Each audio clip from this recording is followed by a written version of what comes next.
Selamat pagi saudara, saya Gracia Adur. Saat ini Anda berada di segmen Ulas Kompas. Kita akan melihat ada informasi apa saja yang disajikan di halaman muka harian Kompas edisi Sabtu 30 Desember 2023. Kita ke halaman utama terlebih dahulu, ada foto besar di halaman utama. Nah, ini merupakan suasana pantai Drini di Kecamatan Tanjung Sari, Kabupaten Gunung Kidul di Yogyakarta pada Jumat kemarin. Nah, pantai di selatan Gunung Kidul ini menjadi salah satu destinasi favorit wisatawan selama liburan sekolah, perayaan Natal, dan menjelang Tahun Baru. Seiring dengan panorama yang indah dan ciri khas berupa pasir putihnya, sejumlah pelaku wisata siap menyambut para pengunjung selama libur Tahun Baru. Nah, kemudian di bagian atas foto halaman utama ini juga ada judul besar yang berjudul soal euforia menyambut Tahun Baru geliatkan ekonomi. Antusiasme publik ini menyambut Tahun Baru ini turut menggeliatkan sektor perekonomian, saudara. Beragam acara ini digelar, mulai dari acara konser, karnaval, hingga adanya diskon belanja besar-besaran di berbagai pusat perbelanjaan di seluruh wilayah, saudara. Nah, semarak masyarakat menyambut pergantian tahun menunjukkan geliat perekonomian di tanah air. Pemerintah pun ini juga menyiapkan sejumlah langkah untuk melancarkan perayaan Tahun Baru 2024. Semisal kita bahas kereta komuter lain atau KRL, ini misalnya menambah 24 perjalanan di wilayah Jabodetabek dan jam operasionalnya ini diperpanjang sampai pukul 3 pagi waktu Indonesia Barat. Nah, ada sejumlah perjalanan yang ini kemudian ditambah, diantaranya untuk wilayah KRL lintas Bogor dan juga lintas Bekasi ini ditambah 6 perjalanan. Kemudian lintas Rangkas Bitung ada 4 perjalanan, kemudian lintas Tanjung Priok ini juga ditambah menjadi 4 lintas. Kemudian ada 2 lintas menuju perjalanan ke Tangerang, saudara.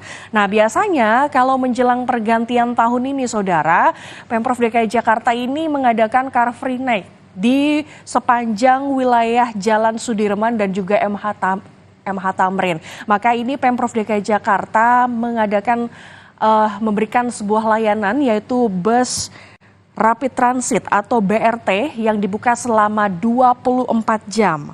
Nah, yang menjadi pengingat bagi saudara, kalau misalnya saudara memutuskan untuk merayakan hari pergantian tahun baru di wilayah sekitar Sudirman ataupun di MH Tamrin, ini tidak diperkenankan untuk melakukan konvoy. Maka ada petugas keamanan sebanyak 4.000 personil ini yang sudah mulai berjaga di lokasi keramaian, saudara. Nah, di sini juga bisa Anda lihat ada grafiknya.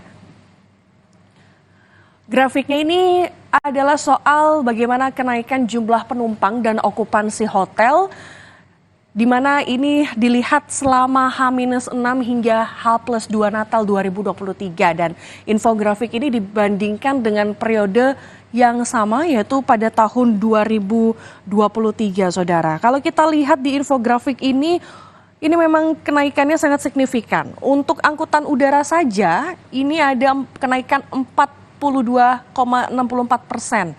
Kemudian untuk angkutan jalan ini ada kenaikan 11,65%, sedangkan untuk kereta api ada 141,94%, saudara. Sedangkan untuk angkutan penyeberangan ini 33,56% kenaikannya dan angkutan laut 163,78%. Okupansi di sejumlah hotel di sejumlah daerah ini juga mengalami peningkatan, saudara, seperti di Bandung, Mandalika, Malang, Yogyakarta, dan juga Bali.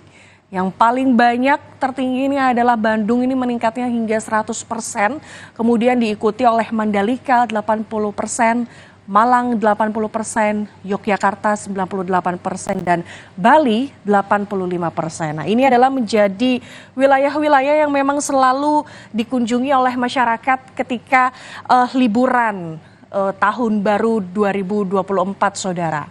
Nah, kemudian kita beralih ke informasi selanjutnya. yang berada di sisi sebelah kiri ini adalah soal ledakan smelter yang berjudul "Kecelakaan Berulang Bisa Hambat Hilirisasi". Informasinya bahwa perhatian ini menjadi serius dan perlu diarahkan terhadap insiden ledakan tungku smelter nikel milik PT Indonesia Tsingshan Stainless Steel atau ITSS di kawasan industri Indonesia Morowali Industrial Park, Sulawesi Tengah pada Minggu kemarin yang ini menewaskan 19 orang. Apalagi saudara, kecelakaan di sektor industri ini sangat beresiko tinggi dan ini bukan kejadian yang pertama karena juga masih ada beberapa tempat lain yang juga mengalami kejadian yang sama, saudara. Kemudian kita beralih ke informasi selanjutnya yang berada di halaman 15. Di halaman 15, saudara, ini ada judul besar yaitu Presiden Copot Firly Bahuri. Presiden copot Firly Bahuri ini setelah mencopot Firly Bahuri dari KPK, Presiden ini diminta untuk segera mengusulkan calon pengganti ke DPR. Saat ini ada 4 nama calon pengganti Firly. Presiden Joko Widodo akhirnya mencopot Firly Bahuri dari jabatan ketua dan anggota Komisi Pemberantasan Korupsi periode 2019-2024. Nah, atas dasar putusan Dewan Pengawas KPK ini menilai bahwa Firly telah melakukan pelanggaran berat etik. Ini yang menjadi salah satu pertimbangannya, saudara. Nah, DPR mengharapkan agar Presiden segera mengusulkan calon pengganti Firly sesuai dengan peraturan perundang-undangan, saudara. Setelah mencopot Firly, Presiden ini diharapkan segera mencari pengganti. Dari 10 nama calon pimpinan ini, pimpinan KPK tinggal 4 nama, yaitu Inyo Manwara, Lutfi Jayadi, Robi Arya, dan Sigit Danang Joyo.